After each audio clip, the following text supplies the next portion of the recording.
Namaste, beautiful souls. I am Mr. Dr. Professor Mithrandir here with another lesson. Welcome to my channel. In my guide to inner peace, I will divide it into two parts. Per, Part one, I will be explaining what exactly is inner peace, and in part two, I will explain how to achieve it. So, welcome to part one. In this video, I will be explaining what exactly is inner peace. For us to understand inner peace, we first must understand suffering. Because in this world of duality that we live in, everything comes in opposites. And the opposite of peace is suffering. The reason that we suffer is because our biological mind doesn't necessarily understand what is going on in creation, in this existence. It is not aware of what it is in its essence, right? As I explained in other videos, the mind is only a tool that we gave ourselves so that we could navigate this world. However, because of life, this isn't something wrong, it just is. We have identified ourselves with the mind. And because of that, we have lost touch with our true essence, which is spirit. You are a energetic being inhabiting the body of a primate, of a Homo sapien. We need to understand something very basic. We are monkeys, we are primates. Biologically speaking, that's what we are, right? We have monkey bars, we have hair, we are, I say that because it's just the way primates are. We are monkeys, but at the same time, we are not, because we're just inhabiting these, not monkeys, you know what I mean, but we are inhabiting primate Homo sapien bodies. Think about it like Avatar of the Blue People. They project their consciousness into another body, but they know that when they go to sleep, they wake up in their true essence. The same goes with you. You are an energetic being projecting your consciousness into the body of a primate, but you forgot. But that's what I'm here to help you remember. The problem is that we forgot about this, and we are identifying with our primate body and with our primate mind, or monkey, and I will call this, because it is accurate. We have a monkey brain, we have a monkey mind. We depend on dopamine, the reason sex feels good is because we need to remember to procreate. The reason eating feels good, by I mean feels good, means that every time that you eat, your body creates dopamine and oxytocin to help you remember that you need to do this again. So it becomes a pleasurable experience because your mind is wired for survival. There's nothing wrong with that. It is what it is. So when you do certain activities that feel good, it's because that is the survival part of you, your brain, the energy of the brain going, I need this for survival, so I need to make sure that you remember, hey, this felt amazing. We need to do this again, right?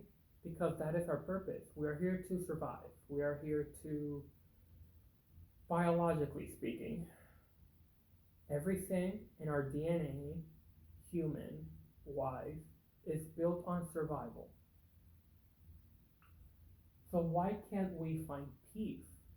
Well, like I said, we are identifying with our mind and with our body, and we think that that's all there is, but there isn't. You see, the mind is wired, like I said, for survival. I feel like I'm being a little bit redundant, but I'm just monologuing here. So When you're wired for survival, there is no peace in survival because you're always looking for the next thing.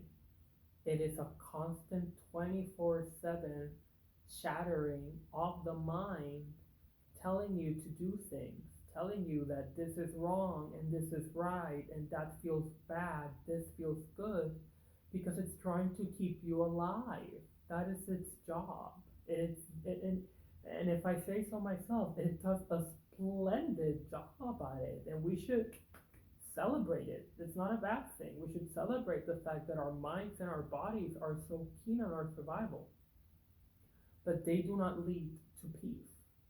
They do not lead to serenity because you're in a constant state of fight or flight. And we go back to the nervous system. The nervous system is completely dysregulated because you're acting out of fear. Why? Because it's a survival instinct, right? For you to know what inner peace is, the first thing that you need to become aware of is that you are not your mind and your body. Your mind and your body operate on survival, period.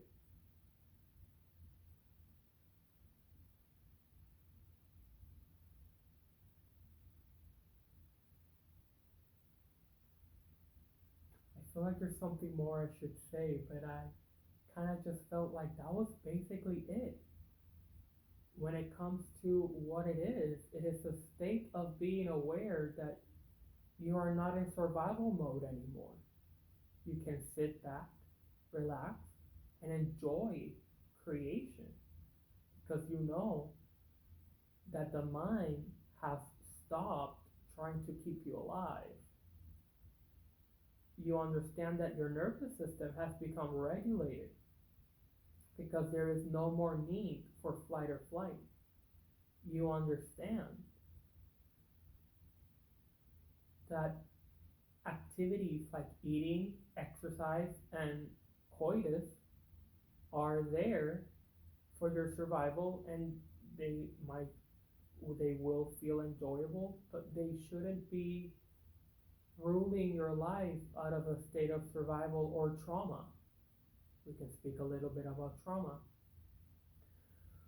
Back in the days of the dinosaur, well, no, because we weren't alive. But let's just say, for example, that let's go, no, I'm not going to use that. But let's say you're in the jungle and you encounter a very dangerous animal.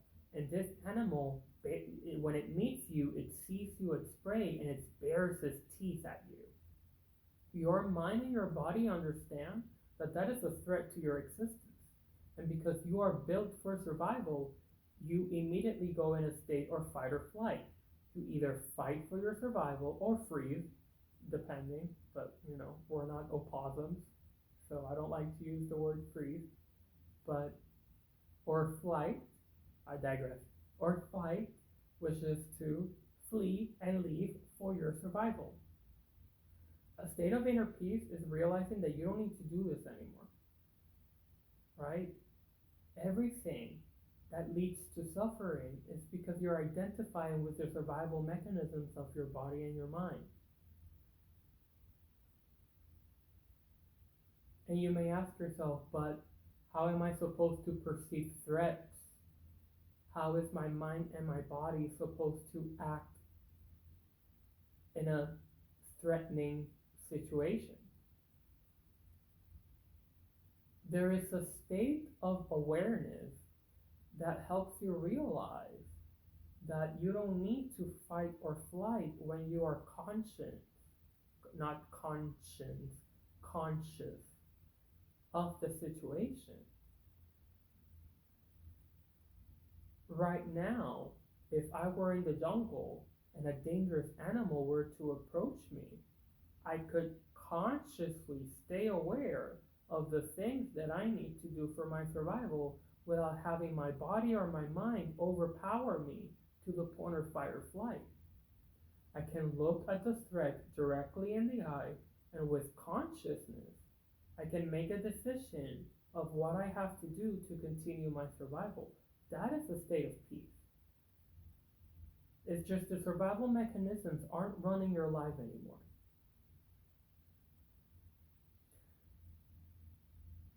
And that concludes this video. I mean, honestly, I don't feel like excuse me, I don't feel like I have anything else to expand on that.